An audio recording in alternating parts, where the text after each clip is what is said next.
Welcome back. एक बार दोबारा से आपके सामने पीवाईक्यू की क्लास की सेकंड वीडियो मैं आपके सामने लेके आ गई हूँ। पिछले पीवाईक्यूज में हमने टॉप 50 क्वेश्चंस किए थे। आज उन्हीं क्वेश्चंस का सिलसिला हम लोग आगे बढ़ाएंगे और आज शुरू करेंगे हमारा 51st क्वेश्चन। पहला क्वेश्चन जो कि हमें क्या कह रहा है, विच of the following statement is correct. ध्यान से सुनिएगा, हमसे पूछा जा रहा है कि कौन सी स्टेटमेंट करेक्ट है यानी कि सही है। Excessive hunting increases the number of animals in forest, बिल्कुल गलत है। अगर आप हंटिंग ज्यादा करेंगे तो नंबर इंक्रीज तो हो ही नहीं सकता, क्योंकि नंबर क्या होगा, डिक्रीज होगा। तो ये स्टेटमेंट हमारी क्या है, गलत। Using sewer system and treatment plant reduce pollution, यही स्टेटमेंट जो है वो हमारी बिल्कुल ठीक है, क्योंकि असल में सिवर सिस्टम लगाने से और प्लांट का ट्रीटमेंट करने से जो है हमारा जो पोल्यूशन है वो क्या होता है, रिड्यूस होता है। A farmer in Haryana is using highly toxic chemicals in the fertilizer, but he does not know the harm caused by it. सबको पता है किसी भी केमिकल फर्टिलाइजर को अगर हम यूज कर रहे हैं तो उसमें टॉक्सिन्स की मात्रा बहुत ज्यादा हाई होती है। हरियाणा का एक किसान है जो उन्हीं टॉक्सिसाइड फर्टिलाइजर्स को यूज कर रहा है, लेकिन उसको ये नहीं पता कि हार्मफुल इफेक्ट जो है उनसे क्या हो सकते हैं। The consumption of crop is unsafe due to the absorption of chemical by the plants. पहला ही हमारा जो ऑप्शन है वो हमें क्या कह रहा है, क्योंकि फर्टिलाइजर में जितने भी टॉक्सिन है वो डायरेक्टली रूट क्या करेगी, उनको भी अब्जॉर्ब करके पूरे पौधों को देगी। और जिस वजह से जो क्रॉप्स है, अगर हम उन क्रॉप्स का सेवन करते हैं, अगर उसी अनाज को हम लोग खाते हैं तो वो क्या हो जाएगा, अनसेफ हो जाएगा। क्यों? क्योंकि वो टॉक्सिन्स जो है हमारी बॉडी को जा करके इफेक्ट कर सकते हैं, और इसीलिए यही ऑप्शन हमारा क्या हो जाता है, सही हो जाता है। आगे आपको जाने की जरूरत ही नहीं पड़ेगी। लेकिन अगर मान लीजिए इसमें पूछा जाता कि इनकरेक्ट कौन सा है, और अगर आपको अलग अलग क्वेश्चन दे दिए जाते तो क्या क्लाइमेट ऑफ एरिया किसी भी फर्टिलाइजर से इफेक्ट हो सकता है, नहीं हो सकता है। क्या वो इवेपोरेट, कोई भी सॉलिड कंपोनेंट क्या इजीली एनवायरनमेंट में इवेपोरेट हो सकता है, नहीं हो सकता। और ग्राउंड वाटर प्यूरिफिकेशन तो कोई भी केमिकल कर ही नहीं सकता, क्योंकि केमिकल का काम ही क्या है, उस चीज को, किसी भी एलिमेंट को, किसी भी वाटर को या सॉइल को खराब करना। अगला क्वेश्चन हमसे कह रहा है कि which of the following action help us to conserve electricity. अब घरों में पापा की डांट, मम्मी की डांट सबने खाई है कि बिजली बचाओ। अब बिजली कैसे बचा सकते हैं, keeping heater on all day during winter. क्या पूरे दिन हीटर ऑन रखने से बिजली बचाई जा सकती है, बिल्कुल नहीं। Using LED bulb instead of regular bulb, आपको पता होगा एलईडी बल्ब की जो वोल्टेज होती है वो रेगुलर बल्ब से काफी ज्यादा कम होती है, और इसीलिए हम अपनी इलेक्ट्रिसिटी का जो सेवन है उसको नियमित रख सकते हैं। सो इसीलिए हमारा सही ऑप्शन क्या है, using LED bulb instead of regular bulb. अगला ऑप्शन कह रहा है playing loud music for hours daily, बिल्कुल नहीं। अगर घंटों तक आप लाउड म्यूजिक चलाते हैं तो इलेक्ट्रिसिटी तो बर्बाद होगी, साथ साथ नॉइज पोल्यूशन भी होगा। तो इसीलिए यहां पे आपका सही ऑप्शन क्या है, एलईडी बल्ब का इस्तेमाल। How can we conserve water by choosing the right method to bath. क्या आप जानते हो जितना शावर आप एक दिन में ले रहे हो, एक कॉन्स्टिट्यूएंट जिसमें शावर आपके लेने से कितना लीटर पानी बर्बाद हो रहा है। असल में उस पानी से ना जाने कितने गांव को आप पानी की एक फैसिलिटी जो है, जो ड्रिंकिंग वाटर की फैसिलिटी है, वो आप प्रोवाइड कर सकते हो। क्या 20 मिनट का शावर ले लेने से आप पानी बचा पाएंगे, बिल्कुल नहीं बचा पाएंगे। एक बकेट ऑफ वाटर यूज करने से बिल्कुल आप पानी बचा सकते हैं। आपके पास एक लिमिटेड सोर्स है, आपको एक लिमिटेड पूरा दे दिया गया कि सिर्फ यही एक बाल्टी है, इसी बाल्टी में तुम्हें नहाना है, तो ऑब्वियस सी बात है आप उस बकेट ऑफ वाटर का प्रयोग करके पानी को बचा सकते हैं। 10 मिनट शावर, बिल्कुल नहीं। 20 मिनट तो यही हो गया। कीपिंग द टैप रनिंग, बिल्कुल नहीं। Sunita notices a rock while hiking on a nearby mountain with her class group. She asked her teacher about it and she replied that the stone is formed when the lava from the rocks cool down quickly. क्या होता है, लावा फूटते ही कोई भी rock अगर उसी जगह पे, उसी सतह पे तुरंत ही ठंडी हो जाती है और वहीं जम जाती है, तो उस रॉक को हम लोग अपने स्क्रबर के तौर में भी, आपने अपने घर में देखा होगा, आपके बाथरूम में एक स्टोन होता है, वो स्टोन क्या है, उस स्टोन को हम बोलते हैं प्यूमिस स्टोन। प्यूमिस स्टोन जो होता है वो वॉल्केनो फटते ही तुरंत ही अपनी सतह पर ठंडा हो जाता है, जिसमें स्क्रबिंग फैसिलिटीज बहुत ज़्यादा अच्छी होती है। सिमिलरली जो जनीनीस स्टोन है, जनीस स्टोन का या किसी भी रॉक का, ये जो क्या काम करता है कि इसको हम लोग जो कंस्ट्रक्शन साइट्स होते हैं वहाँ पे इसको रोड बनाने में या फिर किसी कंस्ट्रक्शन बिल्डिंग में हम लोग यूज़ करते हैं। सिमिलरली जो बसाल्ट है, बसाल्ट का यूज़ भी हम लोग जो आपकी बिल्डिंग्स है, बिल्डिंग की वाटर प्रूफिंग में जो है बसाल्ट का यूज़ किया जाता है। जो शेल रॉक होती है, शेल रॉक को हम लोग सेरेमिक के या ईंट के तौर पे जो रॉ मटेरियल का प्रयोग होता है वो हमारी कौन सी होती है, शेल रॉक। तो अगर इन चारों में से किसी भी रॉक पे आपको सिचुएशन बेस्ड क्वेश्चन दे दिया जाए कि मान लीजिए सुनीता ने पूछा होता कि ऐसी कौन सी रॉक है जिसको रोड कंस्ट्रक्शन के लिए यूज हो रहा है क्योंकि वो बहुत हार्ड होती है, तो वो हमारी कौन सी होती, जनीस रॉक होती। अगर मान लीजिए सुनीता पूछती कि मैम ऐसी कौन सी रॉक है जिसको हम बिल्डिंग्स के वाटर प्रूफिंग में यूज कर रहे हैं, तो वो हमारी कौन सी होती, बेसाल्ट होती। अगर सुनीता पूछती कि मैम कौन सी रॉक है जिसको सेरेमिक के लिए, ईंट बनाने के लिए as a raw material use किया जा रहा है, तो वो हमारी कौन सी होती, शेल रॉक होती।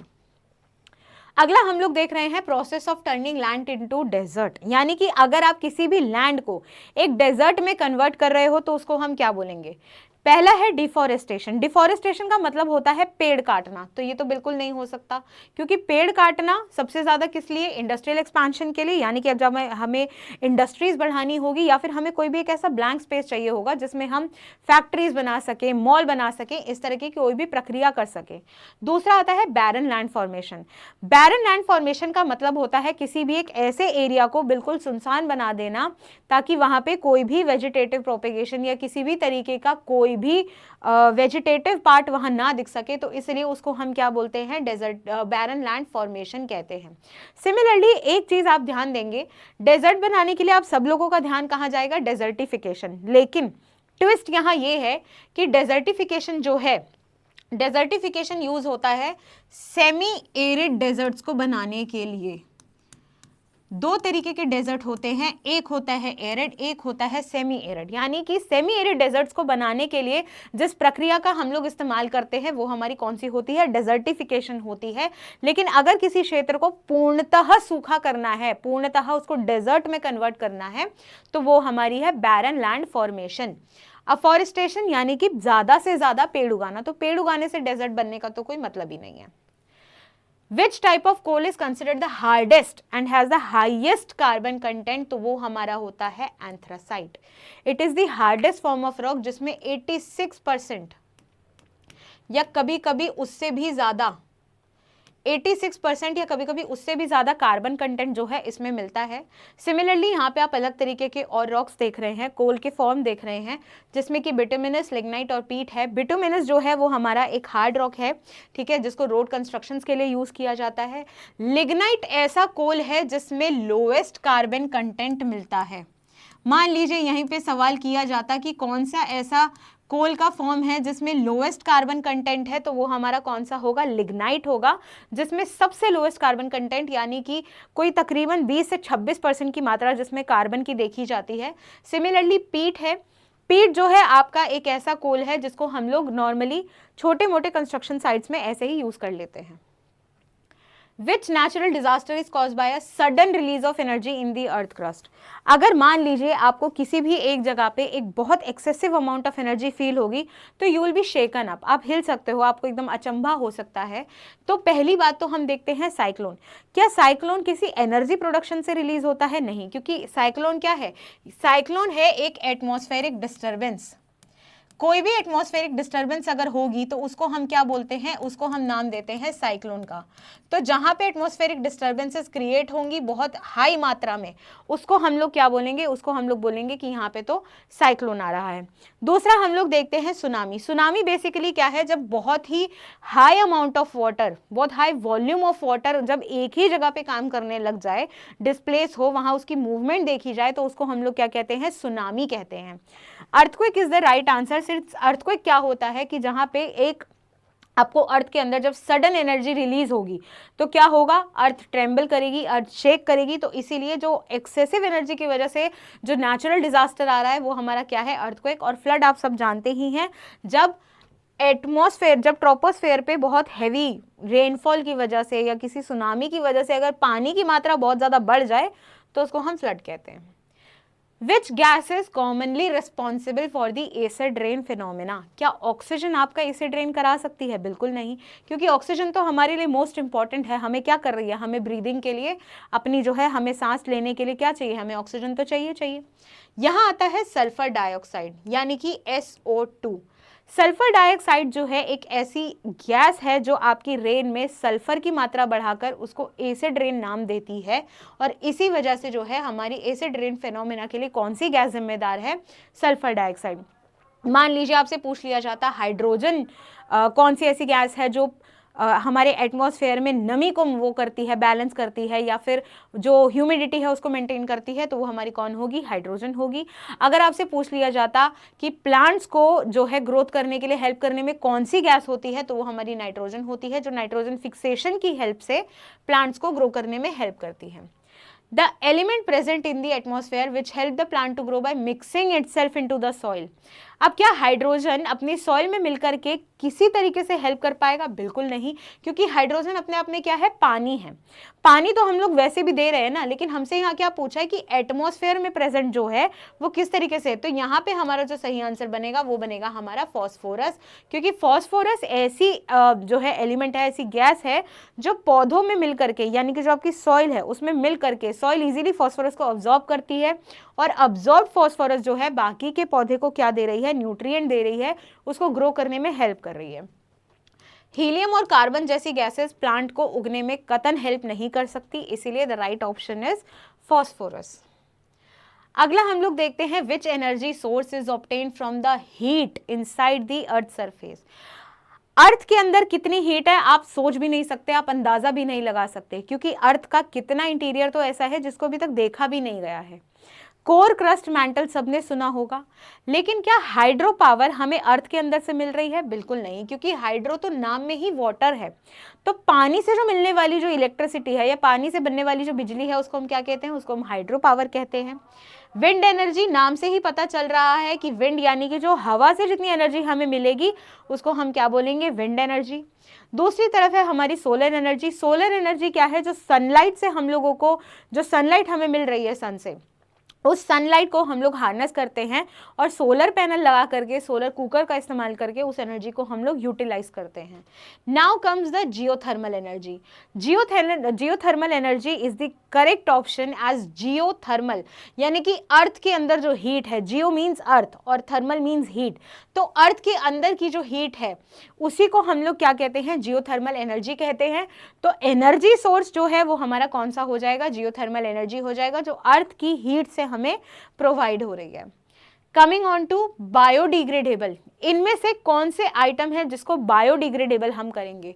बायोडिग्रेडेबल का मतलब क्या होता है? जिसको आप इजीली यूटिलाइज कर सके, जो एनवायरनमेंट में किसी तरीके का कोई नुकसान ना पहुंचाए, साथ साथ किसी एनिमल को या किसी तरीके के पोल्यूशन को प्रवोक ना करे। क्या प्लास्टिक बैग को आप बायोडिग्रेडेबल में रख सकते हो? कतन नहीं, क्योंकि प्लास्टिक बैग एक ऐसा एलिमेंट है जो हमारे जो एनवायरनमेंट है उसको कितना ज़्यादा प्रदूषित करता है। एल्यूमिनियम फॉइल बिल्कुल नहीं हो सकता। Vegetable peels is the right answer, सिर्फ क्योंकि हम क्या करते हैं, जो सब्जियों का जो कचरा होता है, जो कूड़ा होता है, जिन सब्जियों को, जिन फलों को आप छीलते हो, या जब चाय की पत्ती बच जाती है चाय पन्ने के बाद, उसको आप क्या कर सकते हो? एक कंपोजिट पिट बनाकर उसमें या किसी गमले में दबा करके आप उसको एज अ सॉइल या एज अ फर्टिलाइजर भी जिसका इस्तेमाल आप कर सकते हो। तो ये ऐसे कूड़ा है जिसको आप बायोडिग्रेडेबल की कैटेगरी में रखते हो, यानी कि जो इन्वायरमेंट में किसी भी तरीके का कोई नुकसान नहीं पहुंचा रहा है।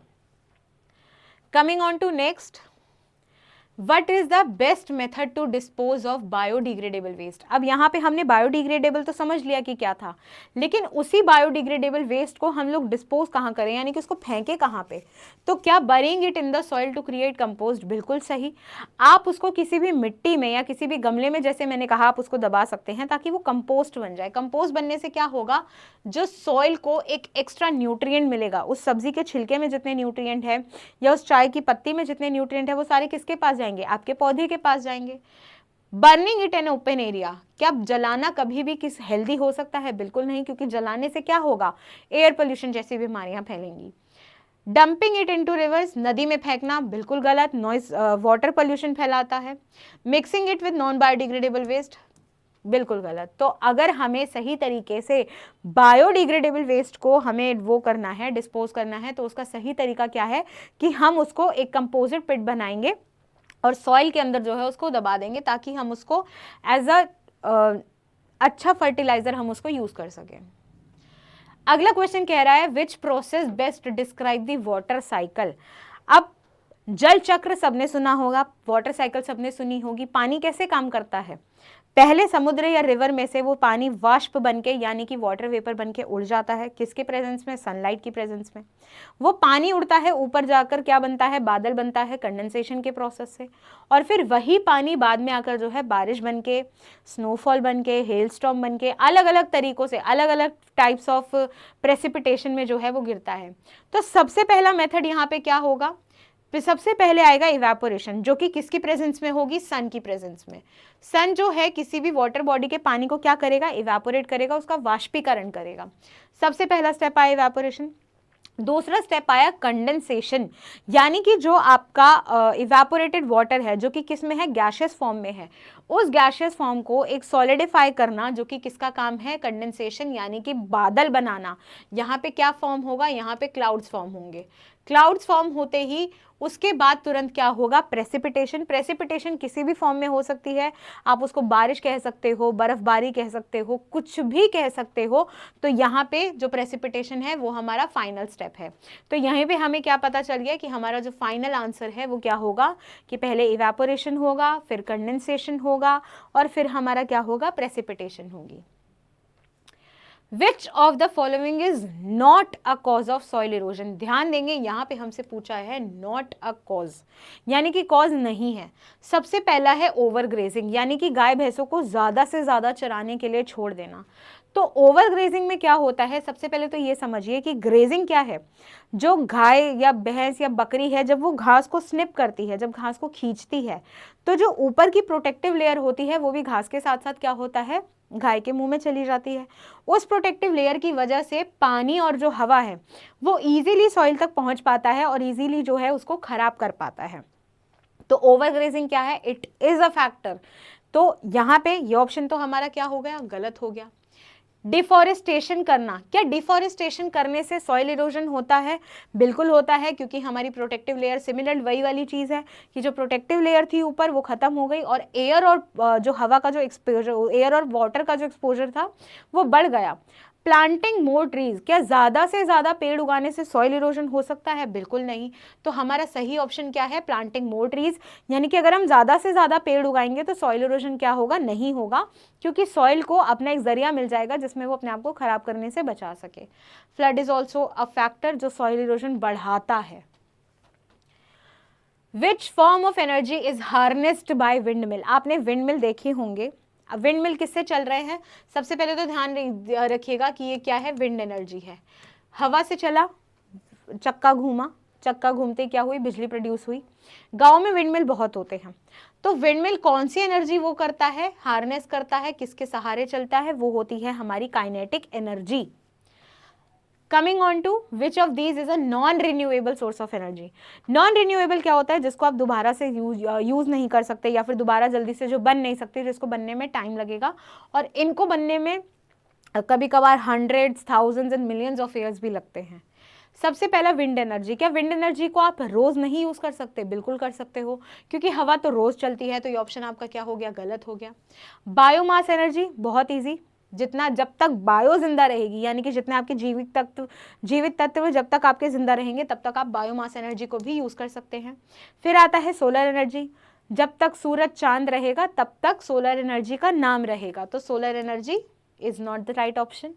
यहाँ पे आता है कोयला, कोयले को बनने में कम से कम हजारों साल, पता नहीं कितना समय लगता है, तब कहीं जाके आपको एक कोयला मिलता है जिसको आप यूज कर पाते हो।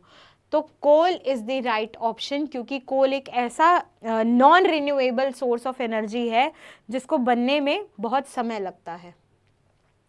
विच among the following is a fossil fuel. Fossil fuel basically आप जो फ्यूल्स घर में इस्तेमाल कर रहे हो उनको हम लोग फॉसिल फ्यूल कहते हैं। तो इसका सिर्फ एक सही आंसर है जो कि है हमारी नेचुरल गैस, क्योंकि बाकी के ऑप्शंस को हम लोग फॉसिल फ्यूल में काउंट नहीं करते हैं। Coming on to which environmental problem is caused by excessive use of chemical fertilizer। अगर आप हद से ज़्यादा केमिकल फर्टिलाइजर का इस्तेमाल करोगे कि क्या वो एयर पोल्यूशन फैलाएगा, बिल्कुल नहीं फैलाएगा। क्या उससे ग्लोबल वार्मिंग बढ़ेगी, अब जब एयर पोल्यूशन ही नहीं फैल रहा है तो ग्लोबल वार्मिंग का तो सवाल ही पैदा नहीं होता। Excessive use of chemical fertiliser, सबसे पहले तो फर्टिलाइजर का इस्तेमाल कहाँ है, जमीन पे, धरती पे, तो एयर और ग्लोबल वार्मिंग का कोई लेना देना नहीं है। धरती पे कहाँ है, सॉइल डिग्रेडेशन, यानी कि अगर आप अपने फर्टिलाइजर्स में केमिकल की मात्रा बढ़ा दोगे तो वो आपकी सॉइल की जो उर्वरता है, जो आपकी सॉइल की फर्टिलिटी है, वो उसको बहुत ज़्यादा क्या करेगा, डिग्रेड कर देगा, यानी कि खराब कर देगा। आते हैं अगले प्रश्न पे, which natural process purify sea water to form fresh water. Sea water सबको पता है कितना नमकीन होता है, पीने योग्य बिल्कुल नहीं होता, उसको आप जल्दी यूटिलाइज नहीं कर सकते अनलेस आप उससे पहले उसको कुछ ऐसे प्रोसीजर्स ना कर दो कि वो आपको एकदम सही तरीके से उपयोगशील लगे। तो इसका सही जवाब है इवेपोरेशन, क्योंकि इवेपोरेशन से क्या होगा, जो सी वाटर है उसका जितना सॉल्ट होगा आप उसको इजीली क्या कर सकते हो, इवेपोरेट करवा सकते हो, और वहां से आपको क्या मिलता है, फ्रेश वाटर मिलता है, जिसको आप यूटिलाइज करेंगे। The harmful effect of ultraviolet radiation is reduce by which atmospheric layer. Troposphere, troposphere क्या है, हमारी लोअर मोस्ट लेयर है, जहां पे आपको क्या मिलती है, लाइफ मिलती है, तो जहां लाइफ है वो हमारी ट्रोपोस्फेयर है, राइट। मीजोस्फेयर एक मिडल लेयर है,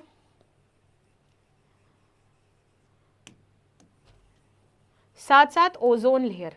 अब यहां पे ध्यान दीजिए, यहां पे आपसे पूछा है कौन सी एटमॉस्फेरिक लेयर में मिल रही है। आप लोगों ने सोचा होगा कि अल्ट्रावायलेट रेस को बचाने, अल्ट्रावायलेट रेस से बचाने के लिए क्या यूज करते हैं, ओजोन लेयर, तो सिंपल सा जवाब है कि ओजोन लेयर पे टिक हो जाएगा, लेकिन नहीं। यहां ध्यान फरमाइए कि यहां आपसे पूछा है एटमॉस्फेरिक लेयर कौन सी है, तो असल में अगर आपसे पूछा जाता कि कौन सी ऐसी लेयर है जो आपको अल्ट्रावायलेट रेडिएशन से प्रोटेक्ट कर रही है, तो उसका जवाब आप सीधा सीधा दे सकते थे ओजोन लेयर। लेकिन यहाँ पे सवाल है कि कौन सी एटमॉस्फेरिक लेयर है जो हमें अल्ट्रावायलेट रेडिएशन से सेव कर रही है, तो वो क्या है, स्ट्रेटोस्फेयर। असल में जो ओजोन लेयर है वो हमारी स्ट्रेटोस्फेयर में ही है, इसीलिए जो हमें प्रोटेक्ट कर रही है एटमॉस्फेरिक लेयर वो कौन सी है, stratosphere. Which human activity directly leads to deforestation, यानी कि कौन सी ऐसी एक्टिविटी है जो आज डिफॉरेस्टेशन यानी कि ज़्यादा से ज़्यादा पेड़ काटने जैसे जो मोटिव है उसको इतना सक्सेस बना रही है। प्लांटिंग ट्रीज, क्या ज़्यादा से ज़्यादा पेड़ उगाना डिफॉरेस्टेशन का मतलब है, बिल्कुल नहीं।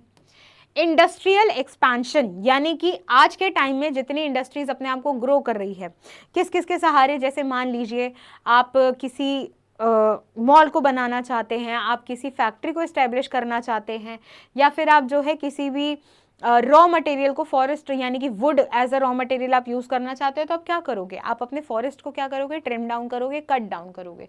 तो इसीलिए industrial expansion is the right answer, क्योंकि इंडस्ट्रीज को बढ़ाने के लिए आज का जो युवा है, जो आज की जनरेशन है, वो क्या करती है, इंडस्ट्रियल एक्सपेंशन जैसी चीज़ के लिए डिफॉरेस्टेशन को बहुत ज़्यादा प्रमोट करती है।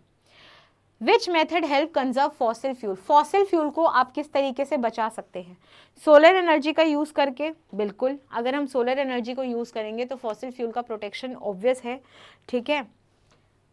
अगला प्रश्न है, what is the best way to reduce plastic pollution. Plastic pollution को बचाने के लिए, प्लास्टिक पोल्यूशन को खत्म करने के लिए हम लोग क्या कर सकते हैं, बर्निंग प्लास्टिक वेस्ट। पहली बात तो यहाँ बर्न आ गया है, प्लास्टिक को जलाना यानी कि एयर पोल्यूशन, एयर पोल्यूशन हो गया तो प्लास्टिक पोल्यूशन तो बढ़ गया ना, चाहे वो कोई सा भी पोल्यूशन बढ़े, तो ये तो बिल्कुल नहीं हो सकता।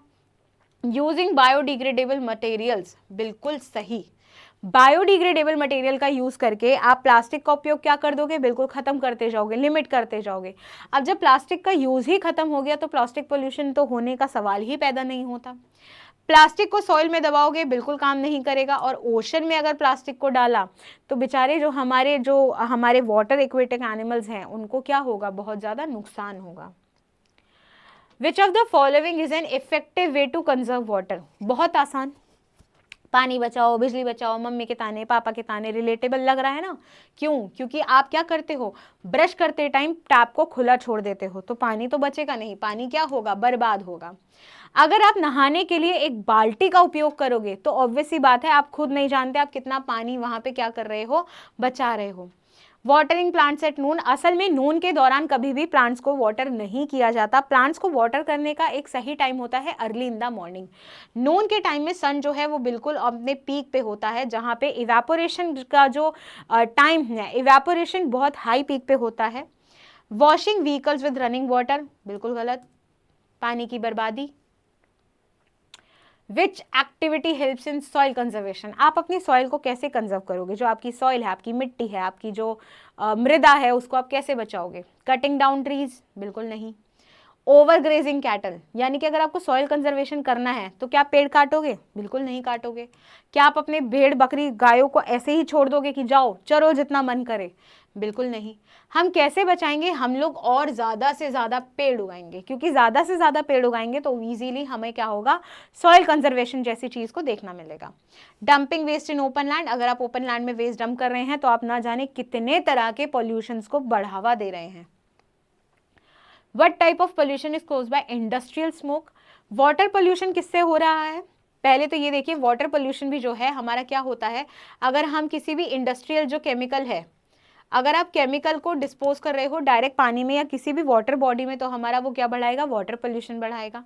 नॉइज पोल्यूशन, कोई भी जो एक्सेस साउंड होगा, जैसे डीजे साउंड्स या किसी भी कंस्ट्रक्शन साइट का जो साउंड होता है, उससे क्या होगा? नॉइज पोल्यूशन होगा। एयर पोल्यूशन हमारा क्या है? It is raised bye industrial smoke, industry जितना स्मोक रिलीज करती है एटमॉस्फेयर में, उससे हमारा क्या बढ़ता है? उससे हमारा एयर पोल्यूशन बढ़ता है। व्हीकल एग्जॉस्ट, यानी कि जितने भी जो वाहन है उनसे निकलता हुआ धुआं भी क्या बढ़ा रहा है? एयर पोल्यूशन बढ़ा रहा है। सॉइल पोल्यूशन, अगर आप किसी भी अननेसेसरी वेस्ट को, या जो आपका बैड वेस्ट है, यानी कि जैसे आपका प्लास्टिक हो गया या कोई भी नॉन रिन्यूएबल आइटम हो गई, जिसको आप वहां पे डिस्पोज कर रहे हो ओपन ग्राउंड में, तो वो सॉइल पोल्यूशन को बढ़ावा देगा। Which is the best method for disposing of non-biodegradable waste? Non-biodegradable waste का मतलब क्या होता है? यानी कि वो वेस्ट जिसको आप नॉर्मली आप उसको रिसाइकलिंग के प्रोसेस से जो है आप उसको रिलेट करते हो। सबसे पहला है हमारा कंपोस्टिंग। कंपोस्टिंग में हमारा जो एक बेनिफिट ये होता है कि नॉन बायोडिग्रेडेबल को बचाना बहुत ज़्यादा आसान हो जाता है। दूसरा है इंसिनरेशन। इंसिनरेशन में क्या किया जाता है कि जितना आपका वेस्ट है उसको एक पिट में या फिर एक ऐसी मशीन होती है जिसमें उसको जलाया जाता है। कितने टेम्परेचर पे? 850 डिग्री सेल्सियस पे उसको जलाया जाता है। अब आप लगा लीजिए, अगर इतने टेम्परेचर पे आप कूड़े को जलाओगे तो वो नॉन बायोडिग्रेडेबल वेस्ट क्या, वो तो बायोडिग्रेडेबल वेस्ट भी पॉल्यूशन फैलाएगा। दूसरा recycling and burying it in the soil, वही चीज सॉइल में हम लोग उसको नहीं दबा सकते, तो राइट आंसर यहाँ पे हमारा क्या बनता है? Composting. मीरा's grandmother lives in Delhi. Since few days she was facing breathing issues, so their family doctor advised her to go to her native village for a few days. Why do you think the doctor advised her to do so? अब आपकी दादी नानी, कभी कभी आपके parents या कभी कभी आप खुद, आपने देखा होगा दिवाली दशहरा के टाइम पे दिल्ली का AQI लेवल 400-500 तक पहुंच जाता है, और उसमें पॉल्यूशन से बढ़ने, जो पॉल्यूशन बढ़ा हुआ जो वो पॉल्यूशन है वो कितनी तरीके की बीमारियां फैला सकता है, वो उस चीज़ से हम सभी वाकिफ हैं। यहाँ पे मीरा की जो दादी है वो दिल्ली जैसी मेट्रोपॉलिटन सिटी में रह रही हैं। अब दिल्ली जैसी मेट्रोपॉलिटन सिटी में रहते हुए ब्रीदिंग इश्यूज़ को फेस करना एक बहुत ही कॉमन सी बात है। इसीलिए उसके फैमिली डॉक्टर ने उसको बोला है कि वो पास के किसी अपने विलेज में जाके, अपने गांव में जाकर के थोड़े दिन रहे। अब उसका कारण क्या होगा? Unavailability of good hospitals in Delhi, बिल्कुल गलत। मेट्रोपॉलिटन सिटी में गुड हॉस्पिटल्स ना हो, इम्पॉसिबल है। It is an earthquake prone area, क्या दिल्ली एक अर्थक्वेक प्रोन एरिया है इसलिए डॉक्टर भगाएगा? हरगिज नहीं। Delhi is highly populated and polluted. अब अगर आपको किसी एक जगह पे दिक्कत हो रही है, सफोकेशन हो रही है, ब्रीदिंग इश्यूज हो रहे हैं, तो ऑब्वियसली बात है आपको माइग्रेशन करने के लिए बोला जाएगा। तो इसीलिए क्योंकि दिल्ली हाईली पॉपुलेटेड है एंड पॉपुलेटेड होने के साथ साथ हाईली पॉल्यूटेड भी है, तो इसीलिए यहाँ पे डॉक्टर ने क्या कहा है कि थोड़ी देर इस बंद जगह से निकल करके थोड़ी देर खुली हवा में रहिए, खुली हवा में सांस लीजिए, ताकि आपको ब्रीदिंग इश्यू से छुटकारा मिल सके। Delhi is clean and green, हरगिज नहीं, बिल्कुल नहीं। आते हैं अगले क्वेश्चन पे। Ram noticed her mother throwing the everyday waste into an open ground near his house. Everyday waste का मतलब होता है जो आपके चाय पत्ती हो गई, आपके सब्जी के छिलके हो गए, आपके फ्रूट्स के छिलके हो गए, तो वो आपका एवरीडे वेस्ट होता है। तो राम ने देखा उसकी जो मदर है वो उन एवरीडे यूज के जो छिलके हैं उसको कहाँ फेंक रही हैं? ओपन ग्राउंड में, यानी कि किसी भी खुले मैदान में। He thought of a way to reduce this pollution. Obviously बात है, कूड़ा फैल रहा है, पोल्यूशन हो रहा है, तो यहाँ पे आपको क्या लगता है कि इस तरीके के जो पोल्यूशन है उसको बचाया किस तरीके से जा सकता है? Collect the waste in big polythene bag and throw it in a dustbin. Big red mark, कहते हो ना रेड फ्लैग, ग्रीन फ्लैग, तो पॉल्यूशन और पॉलीथीन ये आपस में कनेक्टेड हैं। तो polythene bag is a red flag to reduce pollution. अगर आपको पोल्यूशन कम करना है तो पॉलीथीन बैग का इस्तेमाल निषेध है। Throw the waste in a nearby water body. क्या वाटर बॉडी में उस वेस्ट को डालने से आप पॉल्यूशन कंट्रोल कर रहे हो, बल्कि आप क्या कर रहे हो, आप वाटर पॉल्यूशन को बढ़ावा दे रहे हो, तो ये भी नहीं। Recycle the suitable waste. आप बायोडिग्रेडेबल वेस्ट को रिसाइकल कर ही नहीं सकते। आप सब्जी के छिलके से क्या बनाओगे, कुछ भी नहीं, तो उनको रिसाइकल करना क्या है, इम्पॉसिबल है। Dump them into a pit and cover it with a soil. जैसे हमने अभी देखा कुछ देर पहले कि अगर आप उस कूड़े को, अगर वेजिटेबल स्क्रैप्स को या चाय पत्ती को आप किसी गमले में गाड़ दोगे, उसको मिट्टी से ढक दोगे, तो वो एक परफेक्ट फर्टिलाइजर या परफेक्ट मैनर के तौर पे जो है काम करेगा, जो आपकी सॉइल की फर्टिलिटी को बढ़ाएगा और प्लांट्स को और ज़्यादा जल्दी ग्रो करने में क्या करेगा, हेल्प करेगा। Mount Etna is an example of, असल में माउंट जो एटना है वो क्या है, एक एक्टिव वॉल्केनो है। ये एक्टिव वॉल्केनो कहाँ है, it is situated in Sicily. Sicily कहाँ पे है, इटली में। तो अगर आपसे सवाल किया जाए माउंट एटना कहाँ है, it is situated in Sicily, Italy. मान लीजिए यहीं पे क्वेश्चन ऐसा आपसे पूछ लिया जाता कि इंडिया का एक्टिव वॉल्केनो कौन सा है। इंडिया का एक्टिव वॉल्केनो कौन सा है, बैरन आइलैंड। जो बैरन आइलैंड है it is situated in Andaman and Nicobar islands, और वहां पे ये जो है बैरन आइलैंड जो है ये एकमात्र इंडिया का ऐसा एक्टिव वॉल्केनो है जो आज की डेट में प्रेजेंट है। लेकिन Mount Etna it is an active volcano जो कहाँ पे है, सिसिली, इटली में। Which part of the plant is known as the kitchen of the plant. पेड़ पौधे अपने लिए खाना कहाँ बना रहे हैं, लीफ में, बिकॉज लीफ क्या करती है, वहीं पे फोटोसिंथेसिस जैसी प्रक्रिया होती है और इसीलिए इसको किचन ऑफ द प्लांट जो है बोला जाता है। स्टेम आपके पौधे को सिर्फ क्या कर रही है, सपोर्ट प्रोवाइड कर रहा है। तो इसलिए अगर आपसे सवाल पूछा जाए कि किसको सपोर्ट सिस्टम ऑफ प्लांट कहा जाता है, तो वो हमारा स्टेम होता है। रूट जो खाना प्रोवाइड करती है, रूट जो फूड, वाटर और मिनरल्स और न्यूट्रिएंट प्रोवाइड कर रहा है, वो कौन सा ऐसा पार्ट है, तो वो हमारा रूट्स। और फ्लावर हमारा एक रिप्रोडक्टिव पार्ट है जो एक पौधे के 100 पौधे बनाने में हेल्प करता है। तो अगर आपसे किसी भी फंक्शन के बारे में पूछ लिया जाए कि कौन सा पौधा कौन सा फंक्शन प्रोवाइड कर रहा है, तो लीफ किचन है, स्टेम सपोर्ट सिस्टम है, रूट हमें खाना दे रहा है, और फ्लावर क्या कर रहा है, वो एक उसका रिप्रोडक्टिव ऑर्गन है जो उस पौधे को 1 के 100 बनाने में हेल्प करता है। Which of the following is not required by the plants to complete photosynthesis? अब आपको फोटोसिंथेसिस पता होगा। फोटोसिंथेसिस में क्या मिला, आपको सनलाइट मिली, सनलाइट के साथ साथ आपको पानी मिला, पानी के साथ साथ आपको CO2 जैसी चीज मिली, और फिर कहीं जाके उसने हमें क्या प्रोवाइड करा, उसने हमें प्रोवाइड करा ऑक्सीजन। तो यहाँ पे क्या पौधों को ऑक्सीजन की आवश्यकता है ताकि वो फोटोसिंथेसिस कर सके, नहीं, क्योंकि ऑक्सीजन तो फोटोसिंथेसिस का एक फाइनल प्रोडक्ट है। तो यहाँ पे विच of the following is not required, तो जो नहीं चाहिए वो हमारा क्या है, ऑक्सीजन, क्योंकि हमें पानी भी चाहिए, हमें CO2 भी चाहिए और हमें सनलाइट भी चाहिए ताकि पौधे क्या कर सके, अपना खाना बना सके और साथ साथ फोटोसिंथेसिस जैसी प्रक्रिया को पूरा कर सके।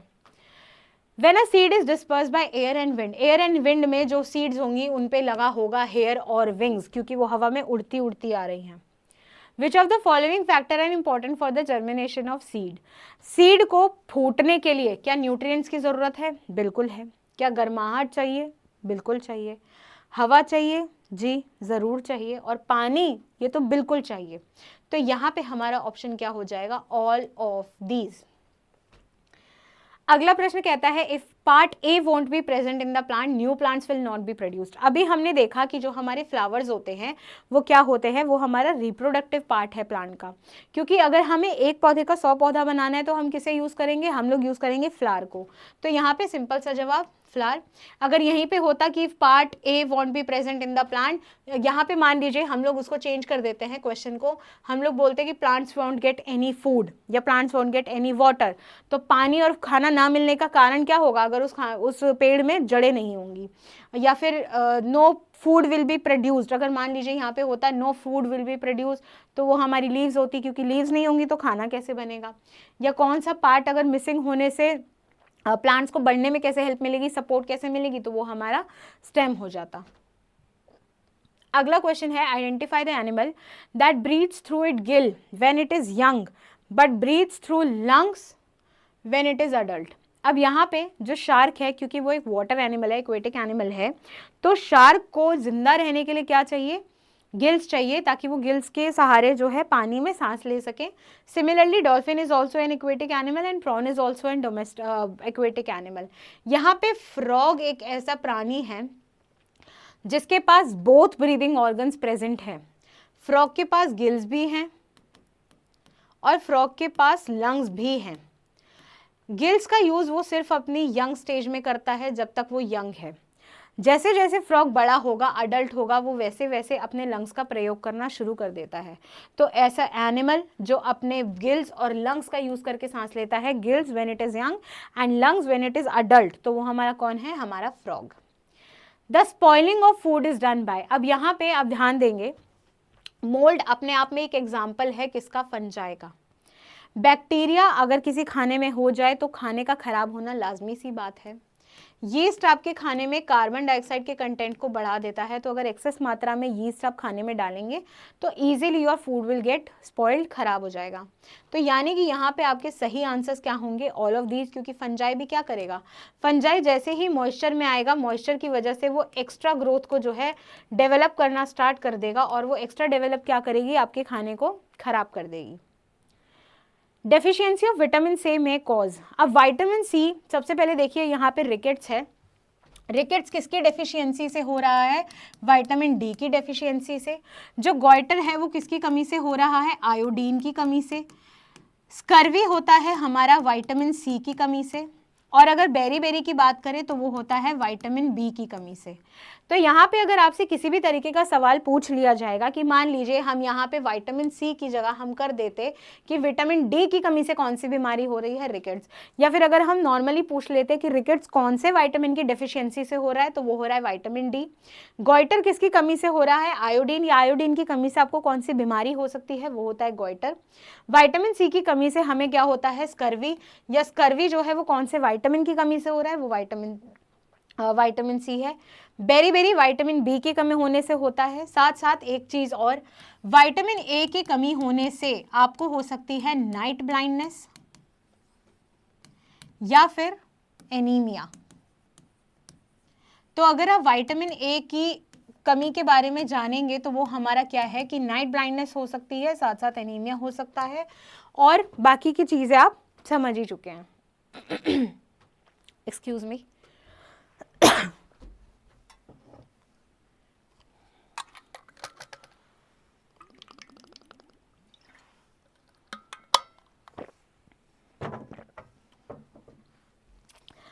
अगला सवाल आपसे पूछा गया है कि what is the length of large intestine, यानी कि जो आपकी बड़ी जो आंत जिसको बोलते हैं, उसका काम क्या है।